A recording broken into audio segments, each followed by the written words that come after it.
महायुतीचं सरकार स्थापन झाल्यानंतर मंत्रिमंडळाचा विस्तार आणि खाते वाटप होऊन 1 महिन्यापेक्षा जास्त कालावधी झाल्यानंतर अखेर 18 जानेवारीला पालकमंत्र्यांची यादी जाहीर करण्यात आली।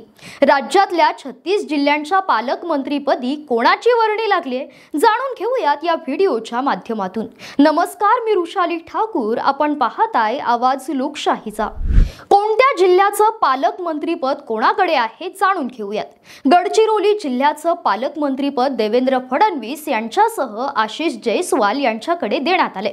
ठाणे मुंबई शहर जिल्ह्याचं पालकमंत्रीपद उपमुख्यमंत्री एकनाथ शिंदे यांच्याकडे देण्यात आले। पुणे आणि बीड जिल्ह्याचं पालकमंत्रीपद उपमुख्यमंत्री अजित पवार यांच्याकडे देण्यात आले। नागपूर आणि अमरावती जिल्ह्याचं पालकमंत्रीपद चंद्रशेखर बावनकुळे यांच्याकडे देण्यात आले। अहिल्यानगर जिल्ह्याचं पालकमंत्रीपद राधाकृष्ण विखे पाटील, नाशिक जिल्ह्याचं पालकमंत्रीपद गिरीश महाजन, वाशिम जिल्ह्याचं पालकमंत्रीपद हसन मुश्रीफ, सांगली जिल्ह्याचं पालकमंत्रीपद चंद्रकांत पाटील, जळगाव जिल्ह्याचं पालकमंत्रीपद गुलाबराव पाटील, यवतमाळ जिल्ह्याचं पालकमंत्रीपद संजय राठोड, मुंबई उपनगर जिल्ह्याचं पालकमंत्रीपद आशिष शेलार सह मंगलप्रभात लोढा यांच्याकडे देण्यात आले।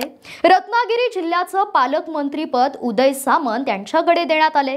धुळे जिल्ह्याचं पालकमंत्रीपद जयकुमार रावल, जालना जिल्ह्याचं पालकमंत्रीपद पंकजा मुंडे, नांदेड जिल्ह्याचं पालकमंत्रीपद अतुल सावे, चंद्रपूर जिल्ह्याचं पालकमंत्रीपद अशोक उईके, सातारा जिल्ह्याचं पालकमंत्रीपद शंभूराज देसाई, रायगड जिल्ह्याचं पालकमंत्रीपद आदिती तटकरे, सिंधुदुर्ग जिल्ह्याचं पालकमंत्रीपद नितेश राणे यांना देण्यात आले।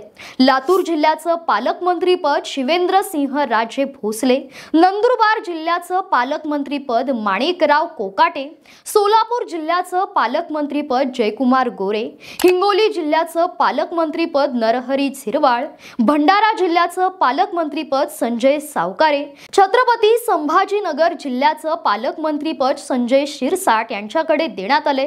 धाराशिव जिल्ह्याचं पालकमंत्रीपद प्रताप सरनाईक यांच्याकडे देण्यात आले। बुलढाणा जिल्ह्याचं पालकमंत्रीपद मकरंद जाधव, अकोला जिल्ह्याचं पालकमंत्रीपद आकाश फुंडकर, गोंदिया जिल्ह्याचं पालकमंत्रीपद बाबासाहेब पाटील, कोल्हापूर जिल्ह्याचं पालकमंत्रीपद प्रकाश आबिटकर यांच्यासह माधुरी मिसाळ यांना देण्यात आले। वर्धा जिल्ह्याचं पालकमंत्रीपद पंकजा भोयर, परभणी जिल्ह्याचं पालकमंत्रीपद मेघना बोर्डीकर आणि पालघर जिल्ह्याचं पालकमंत्रीपद गणेश नाईक यांच्याकडे देण्यात आले। ही होती 36 जिल्ह्यांच्या पालकमंत्र्यांची यादी। या पालकमंत्र्यांच्या यादीबाबत तुम्हाला काय वाटतं? तुमची मतं आम्हाला कमेंट करून नक्की कळवा आणि आपल्या आवाज लोकशाहीचा या YouTube चॅनलला सबस्क्राइब करा। धन्यवाद।